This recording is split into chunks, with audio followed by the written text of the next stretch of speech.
আসসালামু আলাইকুম। আজকে আমরা প্রোগ্রাম 2 বুঝবো। এর আগে যারা ফার্স্ট লেকচারটা দেখো নাই সেটা দেখে আসো, কারণ প্রথম প্রোগ্রামটার সাথে দ্বিতীয় প্রোগ্রামের অনেক মিল রয়েছে। প্রথমটা না করলে কিন্তু দ্বিতীয়টা বোঝা যাবে না। তাহলে দ্বিতীয় প্রোগ্রামের কোশ্চেন হলো যে ax plus by plus c, এই কোশ্চেনটা দেওয়া আছে, এটা আমাকে প্লট করতে হবে।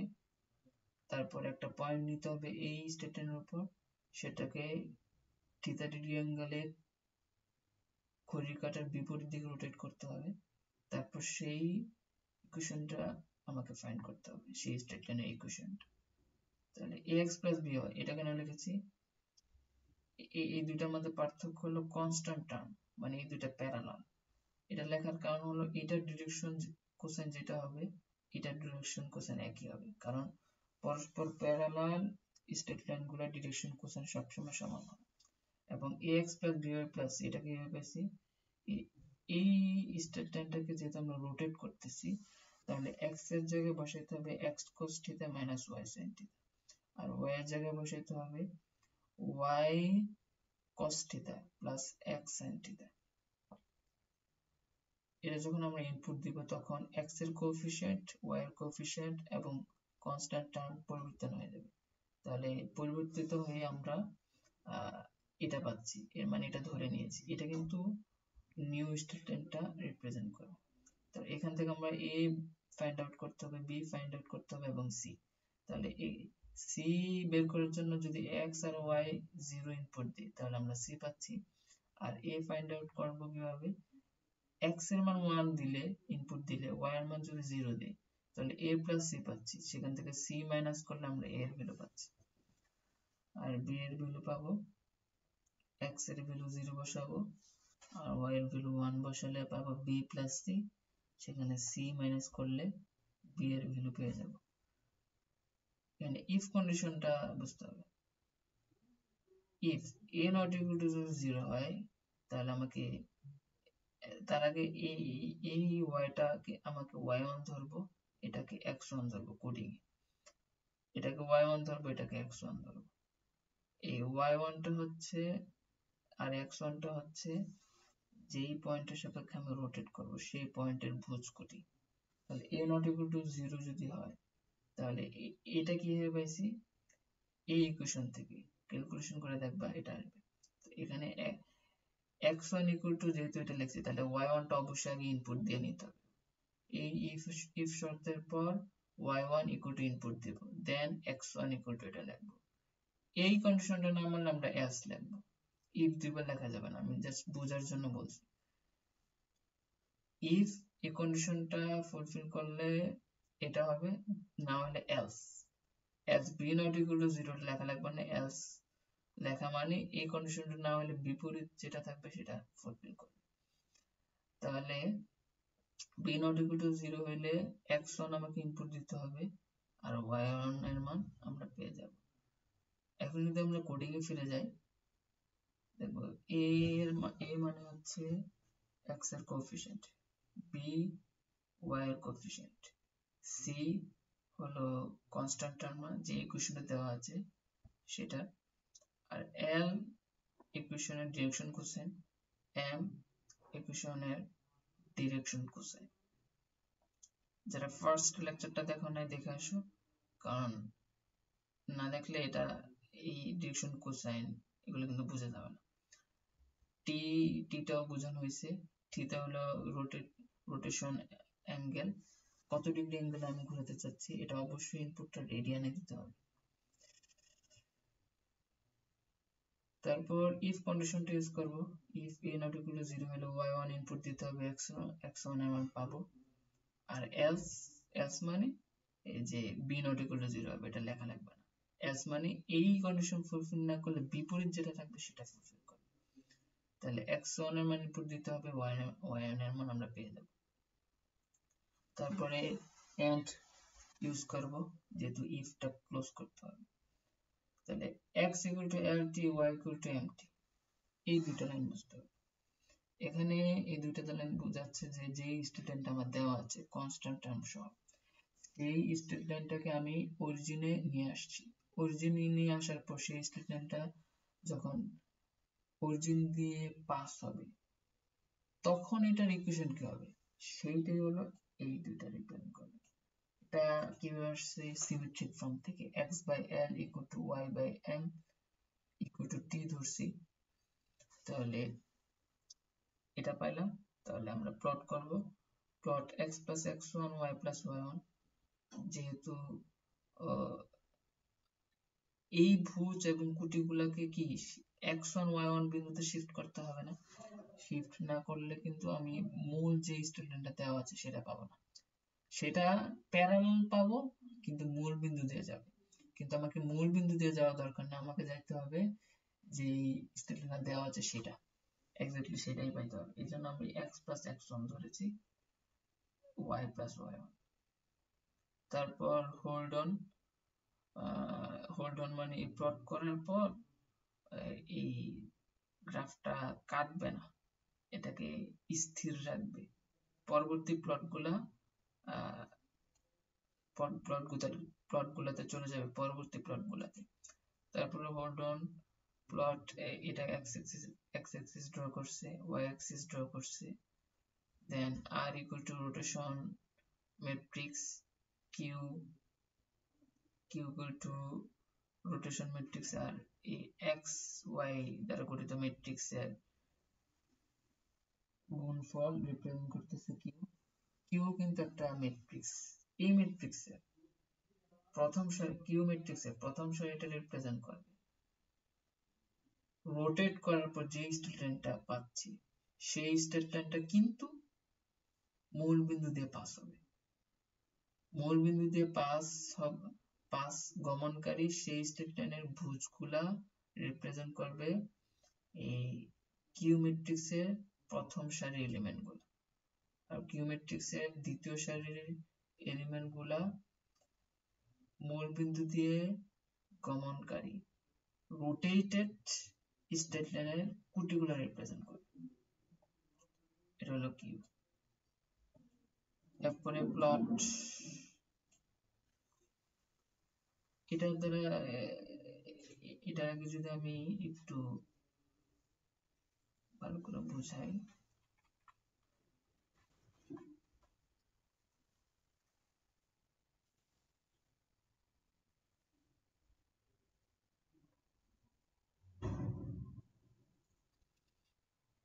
ধরো এটা একটা এক্স অ্যাক্সিস আঁকলাম, এদিকে ওয়াই অ্যাক্সিস, ধরো পয়েন্ট হলো এদিকে, ধরো এটা দেওয়া আছে, রোটেট করলে হবে এটা। কিন্তু আমরা প্রথমে এটার প্যারালাল নিয়েছি মূল বিন্দুতে, দেন এটাকে শিফট করে এখানে নিয়ে গেছি, এই বিন্দুটাকে আমরা x1 y1 ধরব। আর এটা যখন ফাইন্ড করব তার আগে আমি মূল বিন্দু দিয়ে নির্ণয় করব। এরকম ধরো এটা আর এটা প্যারালাল, এটা এটা এটা, এই মূল বিন্দুতে ফাইন্ড করার পর মূল বিন্দুতে এই স্ট্রেট লাইনের ভুজকুটি ফাইন্ড করার পর যখন x1 y1 প্লাস করে দিব তখন এটা এই বিন্দুতে চলে যাবে। বুঝতে পারছো?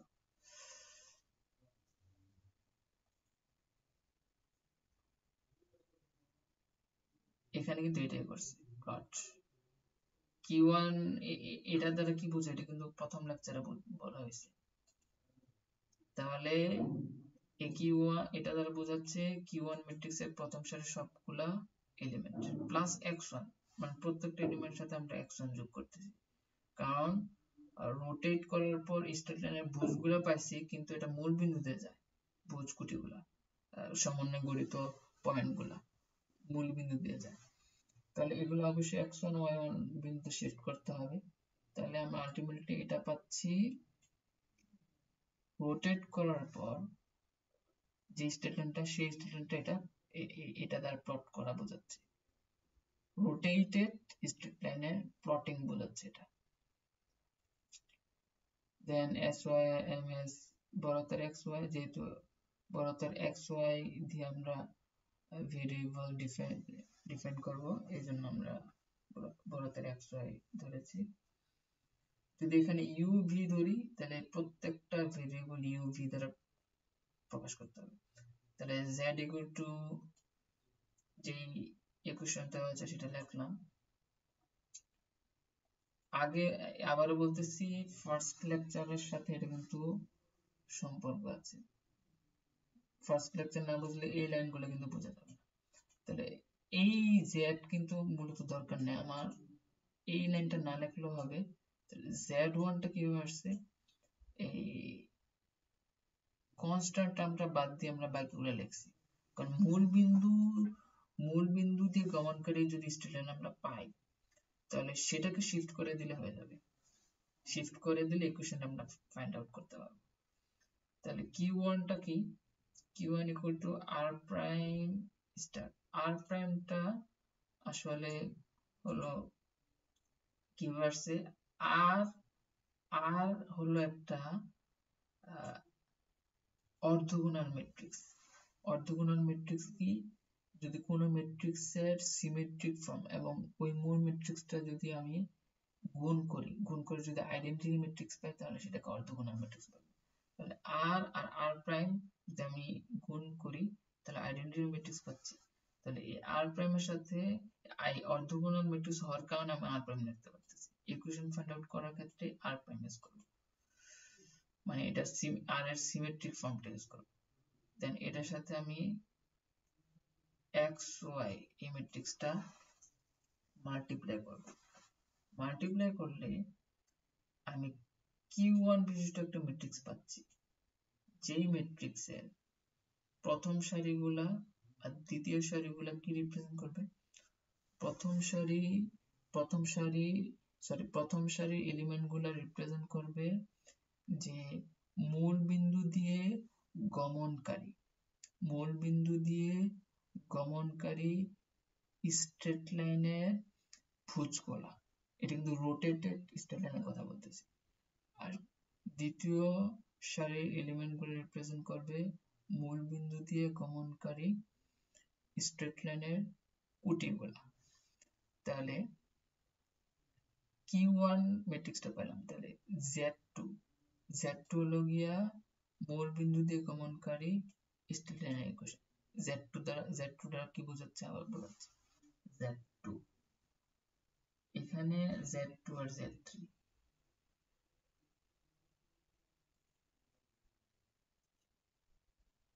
এটা যদি মূল স্ট্রেট লাইন হয়, এটা যদি রোটেটেড স্ট্রেট লাইন হয়, এটার প্যারালাল কিন্তু এটা Z2 আর এটা Z3।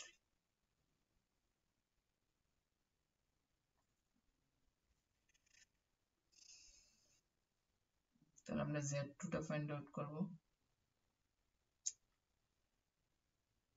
Z2 টা এখানে আসলে Z1 দ্বারা কিন্তু বোঝাচ্ছে কি, যে Z1 স্ট্রেট লাইনটা এই মূল বিন্দুগামী স্ট্রেট লাইনটাকে রোটেট করছি। রোটেট করার পর যেই স্ট্রেট লাইনটা পাইছি সেই স্ট্রেট লাইনটা Z2 তে আমরা স্টোর করছি। মানে Z1 কে আমরা রোটেট করছি, রোটেট করে Z2 তে স্টোর করলাম, এটা বোঝাচ্ছে। আর এগুলা কিন্তু ভুজকুটি রিপ্রেজেন্ট করবে।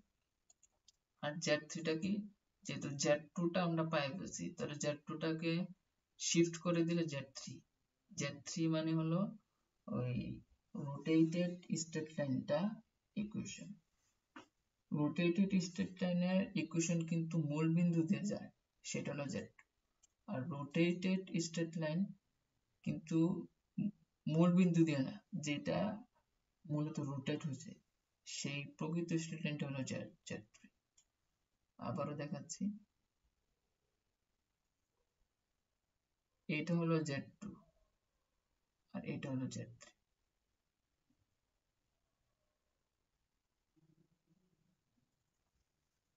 দেন আমি ইজি প্লট Z3 টা কিন্তু রোটেট করার পর স্ট্রেট লাইন ইকুয়েশন রিপ্রেজেন্ট করতেছে। তাহলে আমরা আগে কিন্তু প্লট করে ফেলেছি রোটেট করার আগে এবং রোটেট করার পরে, দুইটাই প্লট করেছি। তাহলে এখন ইকুয়েশনটা ফাইন্ড করছি, এখন আবার ইজি প্লট, এটা মানে আবার প্লট করবে। ইজি প্লট মানে এই z3 ইকুয়েশনটাকে প্লট করবে। তাহলে এই z3 টা যদি অ্যাকচুয়ালি রোটেটেড স্টেট লাইনটা রোটেটেড স্টেট লাইনের ইকুয়েশন রিপ্রেজেন্ট করে, তাহলে অবশ্যই কোইনসাইড হবে। বুঝতে পারছো? মানে এই স্টেট লাইনটা তো আমি একবার আঁকছি, তাহলে ইকুয়েশন ফাইন্ড করছি, ইকুয়েশনটাকে ইজি প্লট মানে প্লট করলাম। তাহলে ইকুয়েশনটা যদি এটার সাথে মিলে, তাহলে এটার উপরে সমাপাতিত হবে।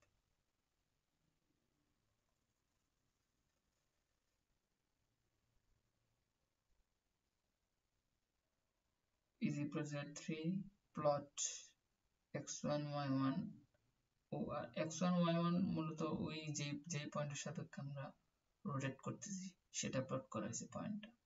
ও মানে ও সার্কেল দেখাবে, আর আর মানে রেড কালার, ও পয়েন্টটা রেড কালার হবে, সার্কেল ছোট একটা সার্কেল।